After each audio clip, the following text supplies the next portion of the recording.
Islam, tapi aku masih bingung sama satu hal ini.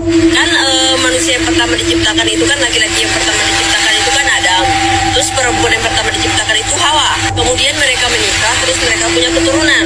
Nah, mereka memiliki keturunan anak laki-laki dan anak perempuan. Sehingga banyak sekarang ini manusia ribuan, bahkan puluhan ribu, bahkan mungkin jutaan, miliaran. Itu semua dari keturunan Adam dan Hawa. Nah, yang jadi pertanyaan saya sekarang, kalau manusia sekarang sebanyak ini semua dari keturunan Adam dan Hawa, terus anak laki-laki Adam dan Hawa dan anak perempuan Adam dan Hawa itu melakukan hubungan suami istri dong. Tapi bukannya nggak boleh ya, dalam ajaran agama kita nggak boleh kalau kita berhubungan suami istri sama saudara sendiri.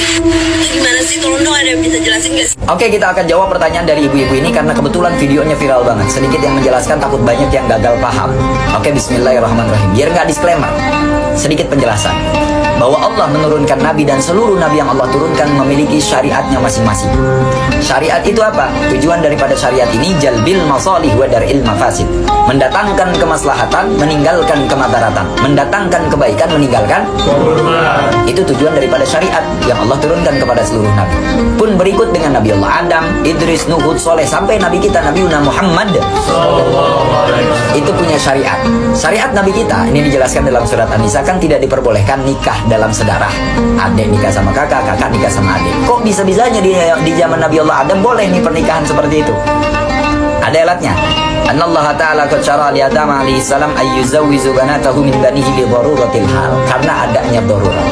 Untuk meneruskan generasi umat manusia, nggak mungkin dong kalau memang pernikahan seperti itu nggak ada, nantinya kita ada di mana? Kita lahir dari batu, kan nggak mungkin. Maka harus ada regenerasi. Dikisahkan dalam Ibnu Katsir bahwa pernikahan itu pun nggak sepenuhnya nikah dengan saudara kembarnya sendiri. Misalnya A lahir sama B, A nikah sama B, nggak begitu. Jadi pernikahannya ini silang.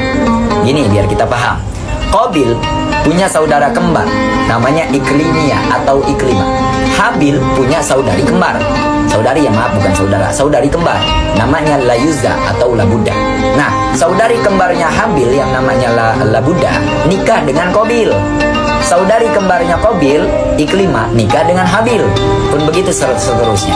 Nah, ini adalah bagian daripada syariat Nabi Allah Adam untuk meneruskan regenerasi umat manusia. Paham sampai sini? Nah, yang meneruskan anaknya Nabi Adam, meneruskan keturunan-keturunan umat manusia itu Nabi Allah Sis alaihi salam. Nabi Allah Sis nikah dengan perempuan namanya Az-Zurra. Nah, masih saudaranya, yakni masih anak daripada Nabi Adam dan Ibu Hawa dari lahir yang berbeda, dari kelahiran yang berbeda. Nah, terus nanti ada lagi pertanyaan pasti. Kan umat manusia itu hancur semuanya di zaman Nabi Allah Nuh alaihissalam, kecuali 80 orang diantaranya. Terus kita ini anak dari siapa, cucu dari siapa, cicit dari siapa, kan ada begitu. Nabi Allah Nuh alaihissalam punya putra 4, diantaranya Kan'an, Shem, Hem, Yafet.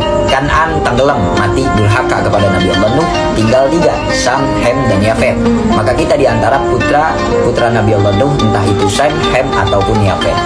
Jadi begini, itu antara syariat Nabi Allah Adam dengan syariat Rasulullah.